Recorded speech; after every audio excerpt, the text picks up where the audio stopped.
Okay, perfect. Okay. Here we go. Okay, hold on. Speaker. There we go. Hi, good morning. How's it going? What's happening? How are you? I'm fine. It's raining down here, which we need desperately.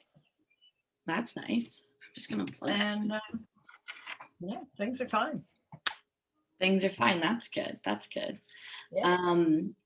Okay, so I guess I'll start by just like explaining my project a little bit and Sure. why I wanted to do it, and we can go from there. So Okay. yeah, so I think I told you I'm in a course called Documenting Canada. Right. And basically we watch 2 documentary films a week and then we discuss them in class. Yeah. And our final project is we have to make our own documentary film. Only 10 minutes, only 10 minutes. Thank goodness, because I am not a filmmaker. So that would have been a little too much if it was a full length film. But all that said, I was inspired by the first couple films that we watched. One in particular called Stories We Tell by Sarah Polley, where basically she went around and spoke with her family. You know, she has a rather large family, about her mom and about things that have happened in her family. And every single person gave a very particular and unique account. Right. And so I thought about doing that, and, you know, who better to talk about than Uncle Bill? I mean, what was he? He was a photographer and a writer and a conservationist and... Dad. I definitely put the word eclectic in it. Renaissance man. An eccentric Renaissance man. He was an imaginative kid. He was a really great granddad. Master of forge and fire. And that luck translated to his whole life. He always landed on his feet.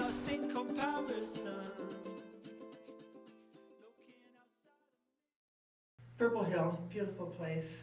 He and Zach, when my dad first found the property, he and Zach walked it to the back, and strawberries were just in season, wild strawberries. And Bill said, I don't know, we probably can't afford it, but even if we just live here for a few months, it'll be worth it. We moved in 91 and I'm still here. So it's been a worthwhile project, and I think this house will last many, many more generations. Well, Bill was born 4 years after your grandmother, and he was special because A, he was a boy, and B, he was the first child that Mom and Dad essentially had together. Okay, well, I'm the firstborn son, so I guess I have a pretty special relationship with Dad, or had a pretty special relationship with Dad.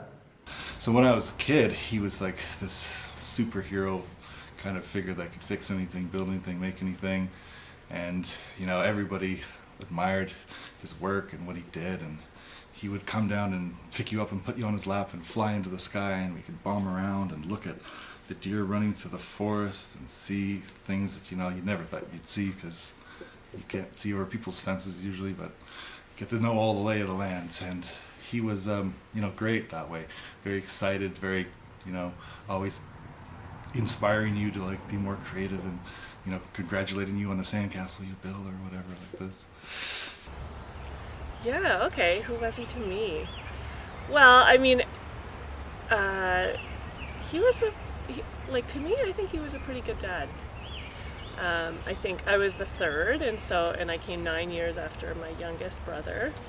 So I think by the time I came around, he'd sort of like worked on a lot of his own stuff. And he was great with the boys. He was really good dad, good with the kids. Memories of Dad when I was a kid, he was pretty busy. He was always up to some project or another. Didn't spend a lot of time with us. He was a bit of a tyrant, I remember. We had a complicated relationship. during my teens, we fought a lot. We had a lot of differences of opinions. I think that's sort of normal. Things changed, when we started to understand when you're a teenager, you go through a bit of rough spots. But it's interesting now to look back how similar we were in some ways because of our experiences. So one of the key driving figures I found in him is that when he was a kid, he was bullied a lot. In fact, he had two major aggressors, I think, in his life, which would have been his dad and your grandma, his sister. So when Bill came along, Elaine was 4. And of course, she was jealous of the new baby. I think his older sister, when she came out, was Elaine, was a disappointment because she wasn't a boy. And then Dad came and he was like the golden child, but that made Elaine mad at him. And Grandpa was pretty grumpy as is, and so he kind of had these two things to run away from. There were more expectations of both Elaine and I. And we certainly felt that he got a little spoiled.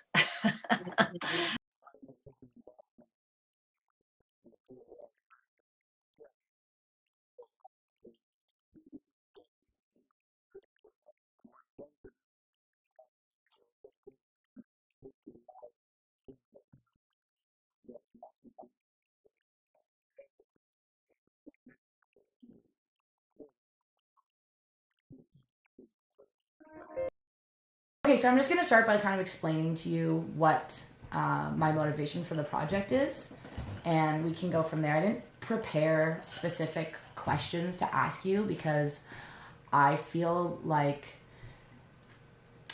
there's so much to Uncle Bill. There's what the family knows and how they know and experience him, and then there's this bigger kind of, Father Goose and all the other crazy, magnificent things he's done in his life.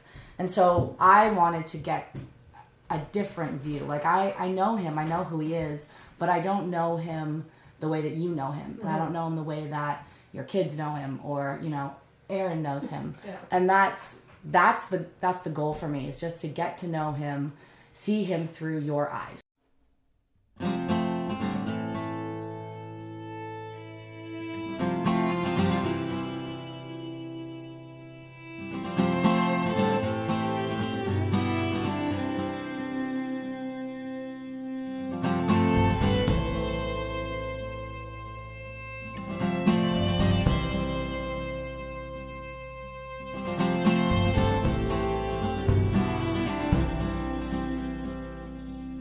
She'll lie and steal and cheat